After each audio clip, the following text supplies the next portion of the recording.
kepada Mas Menteri.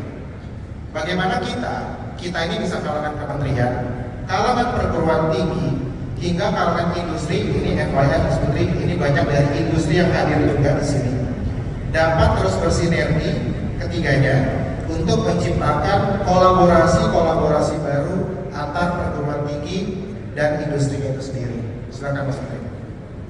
Terima kasih Mas Wedi.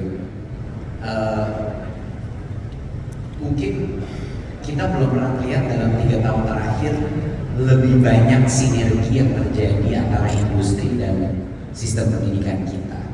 Ini benar-benar kita memecahkan berbagai macam rekor gitu.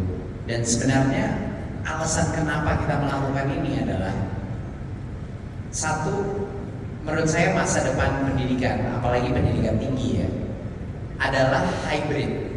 Kita nggak mungkin di masa depan pendidikan itu dimonopoli oleh hanya satu institusi, yaitu institusi pendidikan. Nggak bisa, harusnya institusi pendidikan itu mengayomi berbagai macam sektor dan dimasukkan di dalam program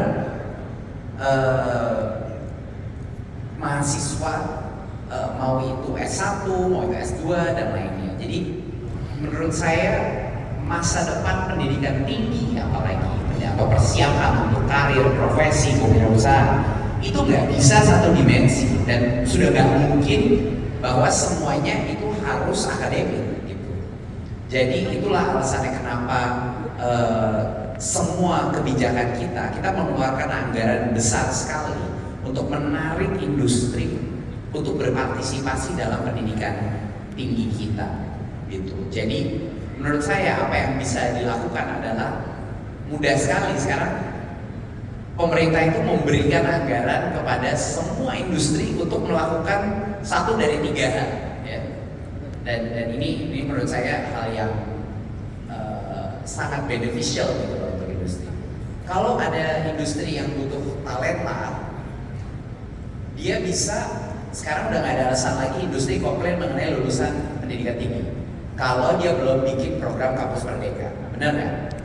Sekarang udah nggak ada alasan. Jadi pemerintah bayar harganya atau biaya hidupnya mahasiswa itu untuk belajar di industri selama 1 semester. Bayangkan, itu namanya program MBK.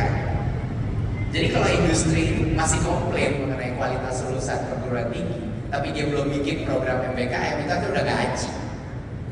Udah gak haji, komplainnya saya udah gak terima gitu. Jadi kalau ada komplain, bikin sendiri perguruan tinggi di perusahaan kamu selama 1 semester. Udah. Dan program itu, dari lulusan program itu ambil yang terhebat-hebat, masukin ke perusahaan, lalu ikutin batch berikutnya dan berikutnya. Anda pasti akan mendapatkan orang-orang terhebat dari semua kampus-kampus. Jadi itu mungkin buat saya adalah yang bisa dilakukan industri, itu pertama. Kedua, bayangkan Kemendikbudristek akan mendobel anggaran inovasi Anda kalau Anda menyuntik anggaran itu ke dalam kampus kita. Mau itu kampus vokasi, mau itu kampus akademis, gak masalah. Pokoknya Anda mau keluarin misalnya, oke, saya mau bikin satu proyek inovasi atau riset atau bikin suatu program tertentu dalam suatu prodi, harganya 2M, dilewat platform Kedereka, itu bisa langsung pemerintah kasih 2M lagi jadi 4M. Itu udah bahasa buat yang paling sederhana lah buat bisnis ya. Anda keluarin 2M, kita keluarin 2M. Anda keluarin 1M, kita keluarin 1M. Itu namanya matching fund. Dan itu semua bisa diakses dalam platform Kedereka. Jadi bayangkan betapa besar benefitnya. Ada satu lagi nih Mas Budi, SMK. Industri manapun dalam program SMK Pusat Unggulan kita, industri yang menginvestasi di dalam SMK juga dapat matching fund dari pemerintah. Jadinya ini udah ada 3 kanal di mana semua industri udah nggak ada alasan lagi. Dia bisa disubsidi talent development-nya untuk high skill, yaitu MBKM. Dia bisa didobel anggaran inovasi dan risetnya dia oleh pemerintah melalui matching fund dan Kedereka. Dia bisa mendapatkan skill technical atau skill vokasi dari anak-anak lulusan SMK dengan mengadopsi suatu SMK, bekerja sama dan menginvestasi dalam SMK tersebut, didobelin lagi sama pemerintah.